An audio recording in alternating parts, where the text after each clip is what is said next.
rapidement. Donc je suis en train de passer un Masters avec l'UEFA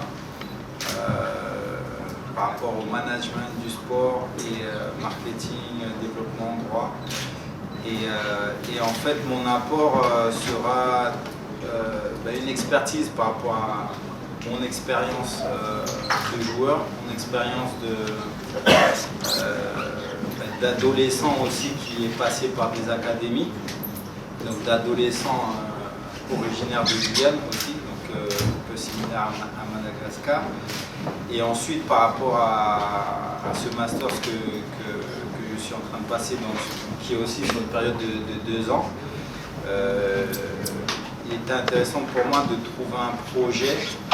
J'avais choisi depuis longtemps l'optique de développement parce que chez moi en Guyane, j'ai financé des projets, donc je connais les problématiques. J'ai aussi une fondation, donc j'ai eu le volet aussi fondation, puisque c'était la fondation Philatex aussi qui est partenaire du projet. Donc basé sur mon expérience et la volonté de réussir ce challenge, parce que ça n'a jamais été fait avant. Le but c'est d'apporter une expertise niveau football, niveau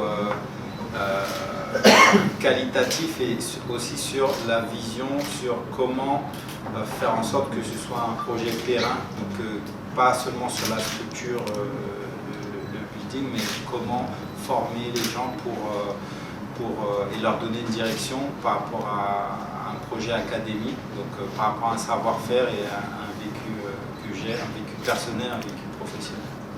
Alors, je vais répondre une partie là-dessus. Là, ça nous projette très loin par rapport à la réalisation du projet.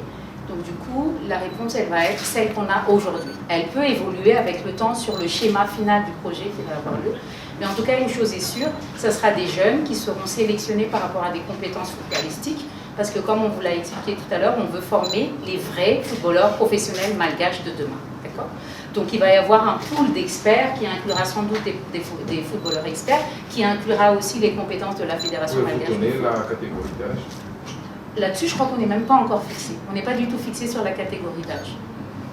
D'accord ? Mais ce sont des jeunes qui, à l'issue de l'académie, pourront professionnellement exercer. Donc ils n'auront pas 11 ans quand ils vont rentrer dans l'académie, par exemple. Oui, et puis je vais compléter. En fait, pour qu'une académie fonctionne, justement, il faut que les formateurs déjà soient capables de gérer certains footballeurs. Et je dirais qu'un formateur pour un jeune de 12 ans n'a pas les mêmes qualités, les mêmes qualifications qu'un formateur pour un jeune de 18 ans. Donc le but de ma venue aussi, c'est de savoir quel est l'état actuel, de rencontrer les différents partenaires, de connaître les problématiques ici, parce que le but c'est de faire de la formation au niveau local. Et donc le but c'est aussi de faire un état des lieux, savoir qu'est-ce qui est fait déjà ici, qu'est-ce qui peut être, on va dire, amélioré. Et surtout de rencontrer les partenaires, parce que le but c'est d'avoir le maximum de gens qui adhèrent à ce projet, parce qu'il va bénéficier à tout Madagascar et peut-être même à tout l'océan Indien. Le but c'est d'avoir quelque chose qui devienne une référence. Donc il y a eu la volonté qui date aussi d'une rencontre avec Asnan et une vision. Maintenant le but c'est d'être confronté à une réalité, donc de venir, de rencontrer, et ensuite par rapport à ça, de façonner le projet, parce qu'encore une fois, ce n'est pas juste un building. Le but, c'est que les gens qui font fonctionner l'académie, justement, soient formés, aient la même vision et la même. Donc après, sur l'âge, je pense qu'il y aura de toute façon, c'est comme partout, des promotions de départ. Mais ça va évoluer, le but c'est d'augmenter.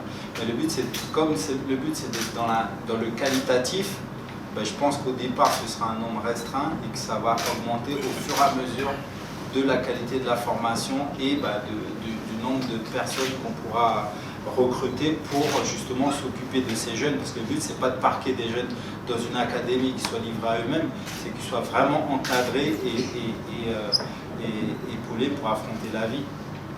Donc, qui vont